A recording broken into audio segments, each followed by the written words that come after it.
예, 오늘 읽은 이 말씀을 본문의 말씀을 가지고 우리는 연합해야 합니다라는 그런 제목으로 함께 말씀을 나누고자 합니다. 어느 장님이 이 앞을 못 보는 장님이 밤길을 나서기 전에 등불을 하나 준비해 가지고 길을 건너갔습니다. 왜냐하면 자기는 보지 못해도 상대방은 이 등불을 잘 볼 거라고 그렇게 생각했던 것이죠. 그래서 부딪히지 않도록 하는데요. 근데 한참 걷다 보니까 어떤 사람과 쾅 하고 부딪혔습니다. 그러면서 이렇게 얘기합니다. 여보시오, 눈 좀 제대로 뜨고 다니시오. 뭐 이렇게 막 장님이 신경질적으로 얘기를 하니까 상대방이 얘기를 합니다. 아니, 진흙같이 어두운 밤에 아니 눈을 떠도 잘 보이지 않는데 왜 이렇게 당신은 뭐 제대로 눈을 뜨시오? 나는 잘 안 보인다오. 뭐 이렇게 얘기를 하는 겁니다. 그때 이 소경이 얘기를 하는 거죠. 장님이 얘기합니다. 나는 소경이라 보이지 않소. 그 대신 내가 다른 사람이 잘 보이도록 이렇게 등불을 들고 있지 않소. 이렇게 얘기를 했습니다. 그런데 이 나그네는 뭐라고 얘기하냐면 당신 등불이 꺼졌소. 그러면서 얘기를 하는 거죠. 이 장님은 사실은 자기가 들고 있지만 이 등불이 꺼졌는지 안 꺼졌는지 자체를 잘 알 수 없고 그 결국은 서로 부딪히게 되었다라는 것이죠. 오늘 우리도 마찬가지입니다. 오늘 우리는 우리 자신을 보지 못한 채 상대방을 향해서 상처 주는 그런 말을 하고 있지는 않습니까? 우리가 우리 자신을 돌아보며 우리가 서로 정말 우리 스스로가 준비되어야 사실 부딪히지도 않고 상처 주지도 않고 하나 될 수가 있는데 말입니다. 요즘 우리 안에서도 이런 모습이 있는 것 같아서 참 안타까움을 금할 수 없습니다. 코로나 바이러스의 재확산으로 인해서 사실 우리 마음에 두려움이 생기는 것은 당연한 이치입니다. 근데 이 두려움을 해소하기 위해서 사람들이 하는 것이 뭐냐면 세상 사람들이 비난하는 것인데 바로 그것이 교회입니다. 오늘 우리 같이 한번 이 그림을 볼 건데요. 표를 보여주시기 바랍니다. 예, 이게 여기 보시면은 아시겠지만 예, 8월 20, 그러니까 12일부터 쭉 나옵니다. 근데 8월 10일에는 몇 명이 확진자가 나왔냐면요, 바로 34명이 나왔습니다. 그리고 8월 11일에는 몇 명이 나왔냐면 54명이 나왔습니다. 저 빨간 게 이제 8월 20일인데 제가 그때 보면서 캡처를 했거든요. 그래서 우리가 보통 이 코로나 바이러스 잠복기를 며칠로 보냐면 5.2일로 이렇게 평균적으로 본다고 합니다. 보여드렸는 표가 8월 21일자 중대본에 발표한 것을 네이버를 통해서 이제 보여지는 이 일별 확진자 수 이 표입니다. 근데 상식적으로 이 도표를 보면요, 언제부터 감염자 수가 늘어나고 있는지를 우리는 충분히 알 수 있다는 거죠. 다시 한번 말씀드리지만 드러나지 않는 이 코로나 바이러스의 잠복기가 며칠이냐면 평균 5.1이라는 겁니다. 5.1. 이것을 기억해 주시길 바랍니다. 네, 이제 사진을 꺼내고 저를 봐주시기 바랍니다. 그런데 외부에서 사실은 교회를 비난하는 것도 굉장히 문제지만 우리 안에서도 서로를 비난하는 모습이 사실 적지 않은 것 같습니다. 물론 우리 교회 안에서는 그런 일이 없을 것이라 생각되지만 최근에 우리 주변에 일어나는 이런 일들로 인해서 사실 우려되는 이 마음에 오늘 이 기도하면서 사실 오늘 이 말씀을 준비하게 되었고 함께 나누고자 하는 것인데요. 사실 오늘 이 설교 제목처럼 그리스도의 한 지체로서 우리는 연합하며 하나 되어야 된다는 것입니다. 우리는 이것을 기억하시기를 바랍니다. 그러면 오늘 본문의 말씀은 무엇이냐 할 때 요셉에 관한 말씀이죠. 오늘 본문 바로 앞에는 요셉의 아버지며 요셉의 이 형제들인 요셉의 이 형제들의 아버지인 이 야곱이 하나님의 부르심을 받게 되었고 그래서 세상과 작별을 하게 되는 것입니다. 그리고 난 다음에 이제 일어나는 사건은 뭐냐면 형들이 불안해하는 겁니다. 그동안에 자기들이 잘못했던 그런 일들 이뤄내서 불안해했고 현재는 지금 요셉의 상태가 위치가 어느 정도냐면 바로 이집트 파라오 다음으로 최고의 권력을 가진 바로 그런 사람이죠. 그래서 여차하면 이 요셉의 가족을 제외한 나머지 이 요셉의 형제들의 그 가족들과 집안을 완전히 다 망가뜨릴 수 있고 생명을 빼앗을 수 있는 그런 상황이었다는 거죠. 그래서 오늘 말씀 보니 형들이 어떻게 하냐? 먼저 선수를 칩니다. 형들이 요셉에게 왔습니다. 그리고 말합니다. 전에 우리가 내게 했던 그런 나쁜 짓, 잘못한 짓 그런 거 아는데 그 마음에 좀 두지 말고 정말 우리에게 그 마음에 두었다가 우리 다시 갚지 마라. 우리는 힘이 없기 때문에 네가 이 권력을 가지고 우리를 이렇게 팍 하면은 우리는 그냥 죽을 수밖에 없다. 염치 없지만 우리가 용서를 구하니까 좀 이해해달라라고 그렇게 하는 것입니다. 사실은 해서는 안 될 일을 이전에 했죠. 그리고 지금 상황이 뭐냐면 힘의 균형이 역전이 된 상황입니다. 만약 이런 상황이라면 여러분이 요셉이라면 어떻게 하시겠습니까? 인간적으로 볼 때는 옛말에 이런 말 있죠.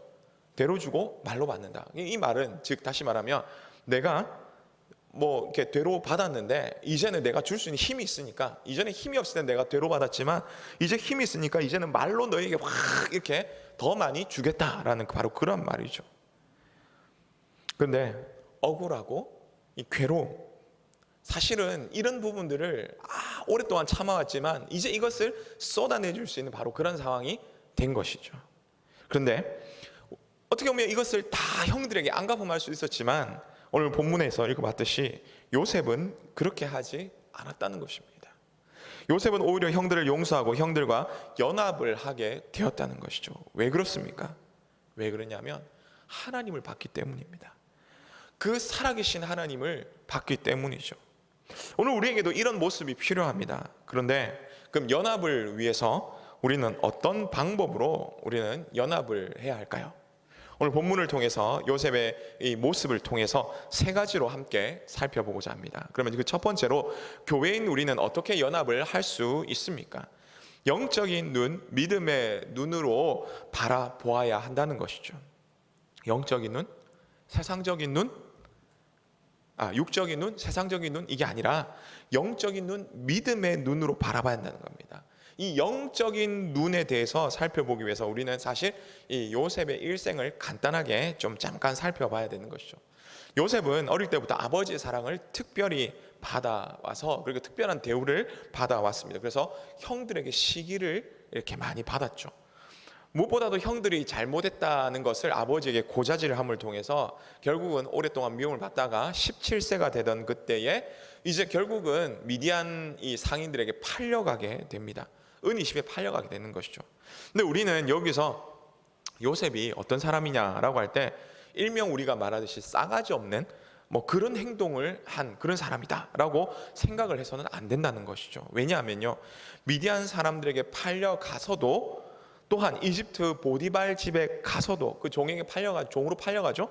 그런 속에서도 그가 한 모습을 살아갔던 모습을 볼 때 요셉은 어렸지만 믿음의 사람이었다는 것을 우리는 기억해야 됩니다. 그런 전제 아래서 우리는 성경을 볼 때 어린 요셉이 아버지의 고자질한 것이 무엇이냐면 그 형들이 그 이방 땅에 가서 이 목축을 근처에 가서 목축을 할 때죠. 형들이 하나님의 나라의 백성이라는 것을 잊어버린 채 거룩을 잊어버리고 또 계속 그들의 그 이방의 풍습에 빠져서 그것을 따랐던 것, 그래서 하나님 앞에서 죄를 지었던 것에 대해서 바로 아버지께 고했던 것입니다. 그런데 그것이 어떻게 됐냐면 바른 일을 했음에도 불구하고 미움의 대상이 된 거죠.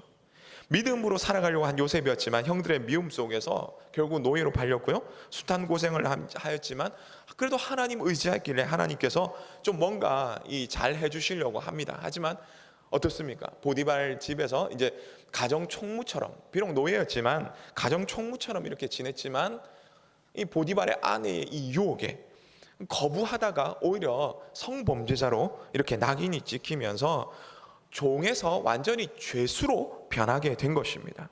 억울했음에도 불구하고 그래도 또 열심히 믿음으로 살려고 했죠. 하나님의 은혜 주신 가운데 그래도 죄수로서 좀 인정을 받았습니다. 최고 밑바닥까지 내려간 요셉이었지만 아무리 그래도 뭐 죄인 중에 인정받는 죄수긴 하지만 그래도 죄수죠. 그런 가운데서 그는 실망하고 낙심할 수 있었지만 그래도 하나님을 의지하고 다시 나갔다는 거죠. 근데 하나님께서는 이런 일들을 뭐라고 하시냐면 되게 신기한 게 성경이 말하기를 하나님께서 형통하게 하셨다라고 얘기합니다. 어떻게 보면 이 요셉의 삶이 점점점 밑으로 내려가는데도 불구하고 하나님은 이 요셉에게 형통함을 주셨다라고 그렇게 이야기를 하는 것이죠. 그렇게 시간이 지났습니다. 28살이 되었습니다. 왕의 신하가 이제 신하들이 죄를 짓고 들어오죠. 그 가운데 꿈을 해석하게 되는데 이제 이 술 맡은 관원장의 이 꿈을 해석해 주면서 풀려날 것이다 라고 해석하고, 그래서 그가 복직이 됩니다. 그리고 나를 기억해 달라고 하지만 2년이 지날 동안에 그는 술 맡은 관원장은 복직이 되면서 이 요셉을 잊었더라 라고 그렇게 성경은 말하고 있습니다. 2년이 지났습니다. 30세가 되었습니다. 참 신기하게도 하나님께서 파라오에게 꿈을 주셨죠. 이상한 꿈을 꾸게 됩니다. 해석을 하라니까 아무도 해석을 못합니다. 그 가운데 이 술 맡은 관원장이 이전에 요셉이 해석했습니다 라고 하면서 그것을 깨닫고 이 요셉을 불러오게 됩니다. 그리고 나서 이 요셉은 하나님께서 주신 지혜로 말미암아 이 파라오의 이 꿈을 해석하게 되었고, 그리고 이 파라오는요 이 요셉을 자기 다음으로 이집트에서 가장 높은 총리로 삼고요, 그리고 꿈의 해석대로 7년간 풍년과 7년간 흉년을 잘 헤쳐나가도록 그렇게 했습니다. 어떻게 보면 이제 30세가 되면서 모든 게 다 끝났습니다. 최고의 위치로 올라왔죠. 그래서 고생 끝 행복 시작이라고 이제 그렇게 할 그런 상황에 형들을 만나게 되고 아버지도 만나게 되고, 그러다가 이제 아버지가 돌아가시게 된 거죠. 그동안 봤던 이 서름들을 생각한다면 형들에게 충분히 다 갚을 수 있는 바로 그런 상황이었습니다. 그런 상황 가운데 오늘 본문 20절이 나오는데요, 우리 함께 같이 한번 읽겠습니다. 시작. 당신들은 나를 해하려 하였으나 하나님은 그것을 선으로 바꾸사 오늘과 같이 많은 백성의 생명을 구원하게 하시려 하셨나니. 아멘. 요셉은 하나님을 생각하며 영적인 눈으로, 믿음의 눈으로 자신의 인생을 바라봤다는 것입니다. 그리고 또한 자신을 인도하시는 그 하나님을 바라봤다는 것이죠. 형들의 잘못할 수도 있죠. 근데 그 잘못을 넘어서서 하나님의 인도하심을 바라봤더니 이 형들의 잘못이 그게 아니고 하나님께서 뜻하신 바가 있었구나 라고 하면서 결국은 형들을 품을 수 있게 되었다는 것입니다. 근데 분명한 것은 이런 일들을 위해서 형들은 그럼 어떤 일을 했느냐. 오늘 17절의 말씀을 다시 한번 읽겠습니다. 같이 읽겠습니다. 시작. 너희는 이같이 요셉에게 이르라. 내 형들이 내게 악을 행하였을지라도 이제 바라건대 그들의 허물과 죄를 용서하라 하셨나니 당신 아버지의 하나님의 종들인 우리 죄를 이제 용서하소서 하매 요셉이 그들이 그에게 하는 말을 들을 때에 울었더라. 오늘 이 말씀의 중요한 것은 어떻게 보면 바로 형들이 요셉에게 용서를 구했다는 것입니다. 이것을 다시 말하면 형들도 하나님께로 돌아왔다는 것이죠.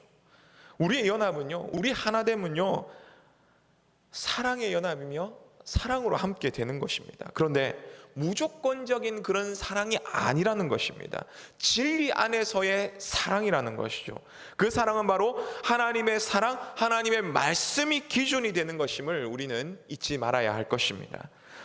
이단에 빠진 사람들, 죄를 짓고 멀리 떠난 사람들, 그리고 동성애자들, 이런 사람들을 우리는 분명히 사랑해야 됩니다. 그리고 품어야 됩니다. 그런데 무작정 품는 것이 아니라는 것이죠.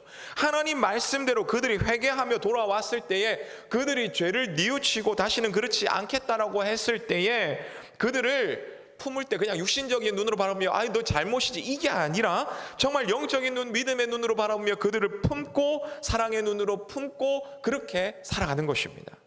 우리 역시도 마찬가지입니다. 우리 앞에 있는 문제들, 육적인 눈으로 현실에 치중하다 보면요, 우리 기준을 잃어버립니다. 다른 사람이 이 말 하면 이 말 듣고 야 그렇지라고 이렇게 아무 생각 없이 되뇌이는 겁니다. 하지만 우리는 우리 중심에, 우리 삶에 하나님 말씀이 중심이 되어서 영적인 눈으로, 믿음의 눈으로 서로를 바라보며 품어주며 믿음 안에서, 말씀 안에서 하나 되어 가시는 우리 모두 되시기를 간절히 바랍니다. 두 번째로, 교회인 우리는 어떻게 연합할 수 있습니까? 두 번째는 육적인 힘을 뺄 때 가능하다는 것이죠. 육적인 힘을 빼야 합니다. 18절과 19절의 말씀을 함께 읽겠습니다. 시작. 그의 형들이 또 친히 와서 요셉의 앞에 엎드려 이르되 우리는 당신들의 종들이니이다. 요셉이 그들에게 이르되 두려워하지 마소서, 내가 하나님을 대신하리까. 아멘. 본문에서 형들은 힘과 권력을 가진 이 요셉의 눈치를 바라보게 됩니다. 그런데 요셉은 자신이 가진 힘과 권력을 가지고 이 자신을 힘들게 했던 형들을 향해서 공격을 하는 것이 아니라 모든 것을 내려놓고 그들을 위로하였다라는 것입니다. 그 이유는 무엇입니까? 바로 모든 것을 판단하시는 분이 바로 하나님이시라는 것을 그가 인정했다는 거죠. 지금까지 내가 이렇게 또한 있는 것이 바로 하나님 때문이다 라는 것을 바로 이 요셉은 알고 믿음으로 고백하며 행동한 것입니다. 사랑하는 성도 여러분, 서로가 서로에게 상처 주는 이유가 무엇일까요? 그것은 바로 우리의 육체적인 힘을 빼지 않았기 때문입니다. 육체적인 힘, 결국 무엇이냐면 한마디로 얘기하면 이겁니다. 내가 누군지 아냐? 어디서 감히? 이렇게 하는 거죠. 이 경상도 사투리로 말하면 내가 낸데 라는 겁니다.